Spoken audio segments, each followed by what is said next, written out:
So yun guys, sagutin na natin yung tanong ng isang sisi natin about sa kung transfer daw ako at paano daw ba ako nagpaalam sa aking amo. So yun guys, share ko tong story ko na to, pero alam mo, actually sa totoo lang hindi ko to hindi ko to proud, or hindi ko to inaano sa inyo na gayahin nyo ako, or kasi mali yung ginawa ko talaga guys. Admitted ako na mali yun, yung way nung aking pagpapaalam sa aking amo noon. At kumbaga hindi ko siya in-encourage na tularan nyo ako. But since dahil ang isang sisi natin is tinanong ako about sa pag-transfer ko at kung paano ako nagpaalam sa aking amo dati. So yun, isi-share ko sa inyo, pero hindi ko kayo binibigyan ng idea na gawin nyo rin ito guys. Wow! Ang galing sumayaw at ang ganda. Ganyan ang mga dugong Pilipino. Kasi iba-iba tayo ng situation. Kung sa akin kasi is kumbaga naging maganda yung nangyari sa akin, so hindi natin alam kung magiging maayos din yung pag ito trinay nyo. So wag nyo itong itry, pero ayun, i-share ko lang din kasi since naman yung sisi natin is tinanong ako. So yun, dun sa unang amo ko guys, 2 beses po medyo magulo talaga yung nangyari sa akin. 2 beses ako nagtry na magpaalam na iba-ibang reason ko. The first reason ko po is, uulitin ko po hindi ko po proud na ikwento to sa inyo, at alam ko pong na-realize kung mali po talaga yung ginawa ko. Kasi nung una po talaga kasi is dahil nga sobrang hindi ko in-expect na may naranasan ko yung may ballpen pala, may ink ako dito, naranasan yung ganong situation na dahil sa siguro kulang ako sa tulog, kasi nagkaroon ako ng accident dati nung way back nung nasa Pinas ako. Yung dito ko po is may bukol yan, na hindi iyan guys hindi ko alam, wala naman siyang blood clot pero hindi siya dumugo kasi. So pinasitiskan ako nun dati, pero ang sabi nga is wala naman daw na muong dugo, pero pagka after 10 years mas magandang ipasitiskan ko siya ulit, which is hindi, parang binaliwala ko na siya. Tapos na-realize ko lang siya nung nandito na ako, na nakaramdam ako ng kirot dito, na yung parang may nagsasaksa dito ko na may kirot, na parang hinihigop ng gano'n, na talagang pati yung ano ko is kumikirot talaga to guys. Naranasan ko talaga yun, parang gusto ko yung untog yung ulo ko sa ano ko. At saka nung time na yun, sa sobrang sakit niya, at saka stress na rin, at saka ang dami nang pumapasok sa isip ko. Tapos kasi doon time na yun, naranasan ko talaga na parang tatrabaho ako na nakalutang ako, yung ganun. Di ko alam kung naranasan nyo rin yun, pero ganun talaga yung situation ko, na sabi ko baka mamaya maputukan ako ng ugat sa ulo. Nakabahan na ako noon kung ano rin ang pumapasok sa utak ko. Sabi ko na sa ibang bansa ako, paano kung mategi ako, yun talagang iniisip ko. So nagsik ako ng advice ng mga friend ko. Tapos sabi ko nga, meron akong Pilipina na nagtatrabaho din dun sa agency na yun. So nagtanong ako sa kanya, nagsik ako ng advice kung paano ba, kasi tapos na talaga ang deduction ko dun guys. So may karapatan na talaga sa akin yung employer ko. Ang sabi sa akin nung nandun kasi na nasa agency is, ikaw nasa sayo, gusto mo sabihin, pero ang risk kasi niyan is pwede daw kasi akong tawag dito pauwiin. Sabi ko okay lang ako, willing akong umuwi. So yun, kasi nga syempre gusto ko rin ipahinga, at saka health ko na kasi ito guys eh. Pero yun nga, sabi ng isang friend ko, pag sinabi mo yung totoo sa employer mo, matatakot yan sila, hindi kanila niya na tawag doon, hindi kanila niyan ibibigyan ng release paper para transfer, or pagpauwiin ka, baka mamaya magkaroon ka ng record kung anong reason nila, feedback nila sa'yo, nagkaroon ka ng health issue. So baka mamaya mahirapan ka makabalik dito sa Singapore kung gugustuhin mo ulit, or pag pumunta ka ng ibang country mag-apply. Kasi ang plano ko rin talaga na is pumunta ng Hong Kong, yun nga. Kasi so may ibang reason kasi din ako noon. So yun, sabi niya is baka mamaya magkaroon ng conflict yan pagka yung health issue ang inano mo, ni-reason mo. Kaya doon parang tuliri din ako. Sabi ko, ano bang ano ko noon? Talagang kinakabahan ako, pero gusto ko na talaga umalis kasi habang tumatagal kasi hindi rin naman nagbabago kasi yung cycle nung pag-work ko, ganun pa rin, kulang talaga ako sa tulog, tapos kumikirot talaga siya, naranasan ko talaga doon, umiiyak na talaga ako kung anong ano ko talaga. Sabi ko, kung ano yung pawasip ko, Lord, kung mawawala ako, yung mga paano yung gano'n. Dahil dami ko ng drama ko na noon time na yun guys, talaga ang dami na pumasok sa isip ko. Tapos yun, ang inano na lang sa akin nung ano is, ang tawag doon ng Pilipina na in-advise na lang niya sa akin, okay, sige kung willing ka naman umuwi, di kung ano daw is, sabi niya, indahilan mo na lang ang first family mo. Sabi niya ganun sa akin, kasi pag first family yan, hindi yan tatanggi ang amo mo, talagang pauwiin ka niyan.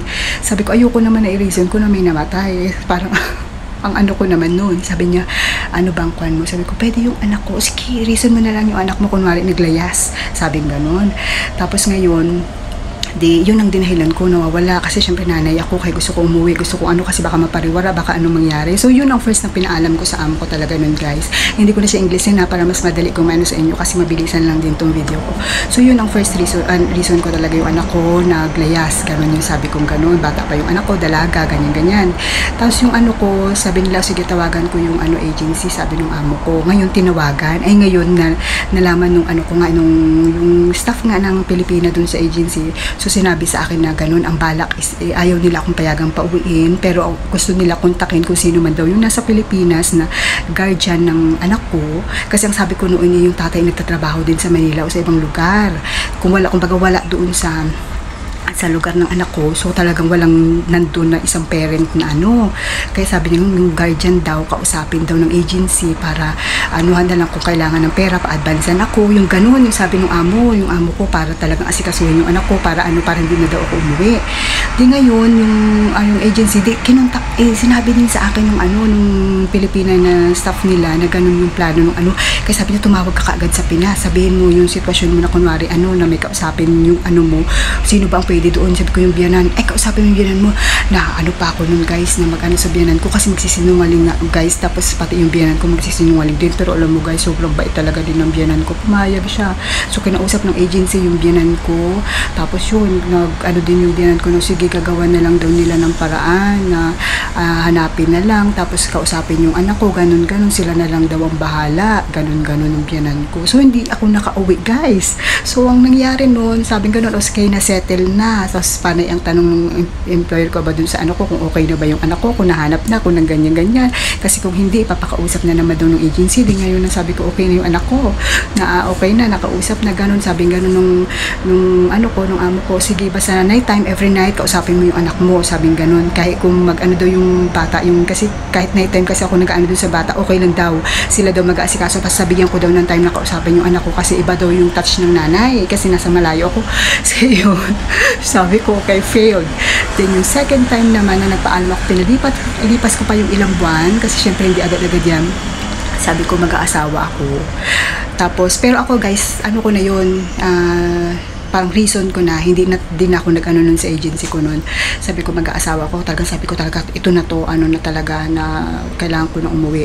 Tapos nun guys, sabi ko na ako, mag-aasawa na ako. Sabi ganun, dami sinabi nung ko, saan yan, ganyan. Bakit bigla-bigla ka nag-decide na mag-aasawa, ganyan. Sabi ko may boyfriend ako sa Pinas na nag-offer sa akin papakasal na, at sabi ko may tutulong na sa akin kahit mawalan ako ng trabaho, may trabaho naman din siya. Tapos kunin ko yung mga anak ko kasi sabi ko hindi talaga magandang situation nung panganay ko, talagang medyo siya, sabi ko ano bang tawag doon, yung nagiging black sheep na siya ng family, ganun, iba talaga din kasi pag nandun yung hindi pa rin nila ako pinayagan guys. Sabi nila maging professional ka, tapusin mo na lang yung contract mo kasi parang 6 months na lang nung time na yun, matatapos na ako ng contract, maging professional daw, ganun. Tapos COVID din kasi yun, although may nagpapapunta na noon na mga tapos na yun papapunta na ng mga Pilipina dito sa noon. Sabi nila maging professional ka, di ako, sabi ko okay, talagang kailangan ko na talaga siguro tapusin to. Sabi ko nagdasal na ako, Lord, kayo nang bahala talaga sa akin, ganun. So yun, ngayon ang nangyari naman, mga ilang napansin daw nila sa akin na sobrang lungkot ko. Hindi sa sobrang lungkot guys, talagang stress na kasi talaga ako noon kasi nga may nararamdaman na ako. Tapos kung ano talaga, ganun talaga, hindi na may tago sa mukha ko na tapos nagkakamali na ako ng trabaho ko noon guys. Kaya sabi nila, sige, kung merong magta-transfer doon sa kunin na lang namin. Kasi ang totoo talaga guys, ayaw nila makumuha ng transfer kasi sabi nila baka may pangit na issue na daw yung sa employer. Gusto talaga nila pag galing sa Pinas pa, at ayaw daw nila, gusto nila mga Pilipina lang. Kaso may limit lang ang pagpapapunta ng mga Pilipina noon dito sa Singapore. Hindi lahat pwedeng pumunta, parang sa isang linggo, parang 1 o 2 lang ang kinukuha. So yun talagang din sila, stress din sila noon na makakuha ng Pilipina. Kaya sabi nila, sige, pag merong nag-transfer, Pilipina man daw yan or kahit anong lahi yan, tanggapin na lang daw nila para makauwi ako kasi nga awa na daw sila sa akin. So may nag-transfer nga daw doon na Indonesian, so yun, pinayagan na nila. So sabi nila, so since gusto mo nang umuwi, ayan, so meron nag-transfer ganito ganyan, so pwede ka nang makaano na daw. Pero kasi bago yun, sabi nila pala sa akin, nung sabi nila si papayag daw sila na ano, kumuha na lang daw sila ng transfer. Sabi nila ganun sa akin, maghahanap na lang daw sila. So ininfo nila ako ng ganun. Tapos sabi nila sa akin, pero okay lang ba sa'yo na hindi na daw sila ang maghahatid sa akin? Kasi ano, tawag doon, kasi nga ano dito guys ha, tawag doon, nasa law dito na pag once na pauwiin kayo ng amo nyo, sila maghahatid sa inyo sa airport, talagang isi-secured nila na maka-flight kayo kasi cargo nila kayo, kasi sila na yung may obligasyon sa inyo, tapos sila rin ang bibili ng plane ticket nyo. So, ang sabi sa akin nung employer ko noon, okay lang ba na ibalikan na lang namin sa agency, sila na lang mag-process ng ano nyo, ng papers mo para makauwi ka. Kasi nga, sabi nila sa akin, may bata nga daw sila. Tapos, bago pa yung transfer pa yung papalit. So, parang hindi sila confident na okay, maging okay ba daw yung pagiging kapalitan ko. So, sabi ko, okay lang, no worries. Pero sabi naman nila, babayaran naman daw nilang agency ko ano yung magagastos, lahat para makaano ako. So, yun. Tapos, yung kwan ko nun, mabait talaga din yung amo ko. Kaya kung wala lang talaga akong problema nun sa health ko guys, hindi rin talaga ako alis. Alam nyo yung salary ko nung time na yun, parang may 11 days pa yata ako. Pinul nila yun guys. Tapos todo advice nila sa akin kung magbago daw ang isip ko, wag na lang daw ako umuwi. Kasi nandito na daw ako sa Singapore. Tapos yung dami nilang mga advice pa nun sa akin, pero go na rin talaga ako nun guys. Tapos nasa agency na ako, wala na pala, kumontak ako dun sa sa Pilipinas. Nasa Pinas na pala siya. Wala na siya sa Singapore. Tapos hindi na daw niya alam kung kailan siya makakabalik ng Singapore. O makakabalik pa daw siya kasi simula nung nag-lockdown daw, hindi na siya nakabalik ng Singapore. So nag-decide na rin daw siya na wag na siyang babalik. Nagpaalam na rin siya, mag-resign siya.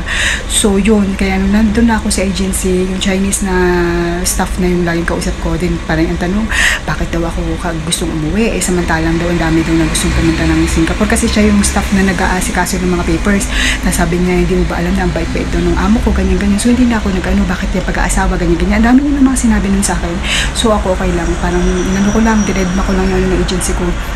Tapos sabi, may marami doon tumatawag doon guys, marami tumatawag na naghahanap ng kaso nga limited lang ang pagpapapunta nila, tapos may quarantine pa, tapos limited lang pagpapunta ng mga Pilipina, tapos nagka-quarantine pa, tapos sabi nila kung may transfer, tapos kukunin nila, ang dami talaga naghahanap ng mga employers noong time na yun. Tapos ngayon, ako, so tinanong nila ako kung gusto ko daw na mag-transfer na wag nang umuwi. Tapos ngayon, pinausap pa ako nung isang may dumating na Pilipina, alam ko, kinausap yun na staff ng agency namin, tapos sabi, bakit ka uuwi? Sabi ganun, alam mo ba ang hirap-hirap ng buhay sa Pinas? Alam mo ba years na lang daw siya na naghintay na makapunta dito sa Singapore, nag-lockdown daw nung nag-apply siya.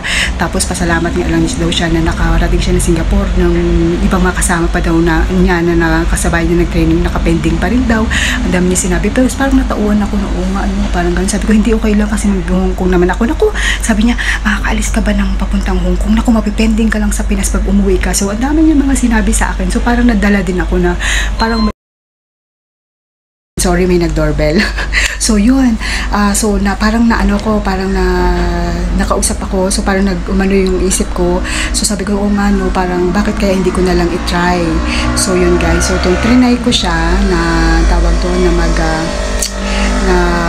sabi ko, sige, okay, hanapan na lang ko na din ako uwi. Sabi ko dun sa agency ko. Di yun, alam mo, pagkasabi kong ganun, kinahaponan ng dalawa yung tumawag na naghahanap agad ng helper. Tapos kinabukasan ng umaga, nung hapon, tapos tumawag, tapos agad ako, pinaharap, parang in-interview. Kinabukasan ng umaga, kinonfirm agad ako guys. Ganun kabilis. Bali, nagtagal lang ako dun sa agency ng wala pang parang 4 days ako noon nung nandun ako sa agency. Bali, pagka 2 days ko sa agency, pagka 3 days, may kinontak na ako ng yun yung employer ko ngayon ng hapon, tapos in-interview ako, tapos kinabukasan na-confirm ako 4 days, tapos nilakad yung mga papers ko. So pagka 1 week, sabi sa akin pagka 5 days noon, sabi sige, by 2 days ayusin mo yung mga gamit mo kasi pupunta ako, kunin na daw ako mga amo ko. Kaya ganun siya kabilis guys, parang 1 week lang yata ako sa agency ng may employer na ako. Ito nga, God bless talaga din, napakabait ni Lord sa akin talaga yung sa mga pinagdaanan ko na ni-expect ko. Siguro may reason talaga din si God din ako pauwiin, kasi siguro baka mag-struggle ako sa pag-apply ulit. So yun, so parang nandito na rin ako, parang na-realize ko na since nandito na ako sa Singapore, tapos babalik ulit ako, magsa-start ulit ako sa umpisa, di ba? Yung parang ganun. Kaya napaka-bless ni God at saka awa ng Diyos. Sa 4 years ko na, mag 5 years na ako dito sa amo ko. Ayun, dito ko, hindi ko na siya naranasan, guys. Pero nararamdaman ko may bukol pa siya, pero hindi na siya kumirot, guys. Siguro dahil kulang talaga din ako sa tulog. So yun, at saka baka stress din siguro nga sa situation ko. Mahirap talaga mag-alaga sa sitwasyon ko, mahirap mag-alaga din ng baby talaga. So yun lang. Kasi yung sitwasyon ko, guys, is kahit gabi ako. So yung kulang talaga sa tulog yun sa akin, guys. Kaya yun lang sisi, yun ang story ko, pero hindi ko ini-encourage na gawin nyo yun, na magdahilan kayo, magsinungaling kayo sa employer nyo. So yun, na-realize ko mali talaga din yung ginawa ko, pero God's will, mabait pa rin talaga si God sa akin. At saka yun, naging maganda yung nangyari sa akin, naging maayos ang sitwasyon ko ngayon. So yun lang, bye bye.